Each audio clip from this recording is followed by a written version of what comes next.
Another day, another basketball stories na naman ang pagkikwentuhan natin. At ngayon nga ay ang pag-uusapan natin ang balitang bagong player na makukuha ng Los Angeles Lakers sa isang trade.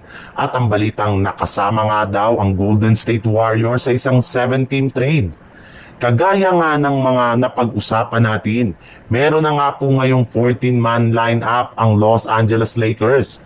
Kasama na nga dyan ang kanilang hawak ngayon na triple center na kinabibilangan ni na DeAndre Ayton, Jackson Hayes at si Maxi Kleber na siyang mangunguna sa kanilang frontcourt kung saan maraming ang mga analyst ang nagsabi na sapat na nga daw ito para itapat sa mga team na merong malalaking player.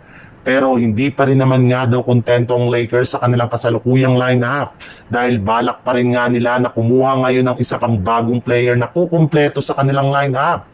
At isa na nga sa posible nilang ditong kunin ay si Christine Grimes mula sa Philadelphia 76ers. Yes, ayon nga sa ikinumpirma ng isang NBA insider, posible rin naman nga daw pong makipag-engage ang Lakers sa isang sign and trade deal para makuha ang restricted free agent na si Quentin Grimes mula sa Philadelphia 76ers gamit si Rui Hachimura at maging si Gabe Vincent sa mga susunod na araw ngayong off-season.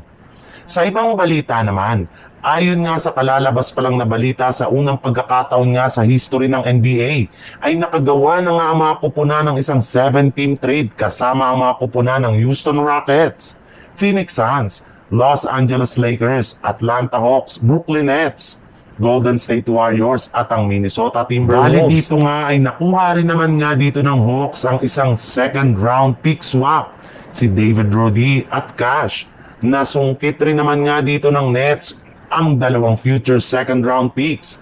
Nakuha rin naman nga dito ng Rockets sina Kevin Durant, Clint Capela. Kuha rin naman nga dito ng Suns sina Jalen Green, Dillon Brooks, Kaman Mulak, Rasher Fleming, Kobe Brea, Dequan Ploden, second round pick. Naagaw rin naman nga dito ng Timberwolves si Rocco Zikarski at 2 second round picks cash, habang ang Warriors naman ay nakuha si Alex Toy at Jaray Mashak, habang nakuha na rin naman nga dito ang kanilang rookie na si Ado Tiero. Yes, eto nga ang unang trade na ginawa ng Lakers ngayong offseason at inaasahan nga na susundan pa nila ito ng mga susunod na araw.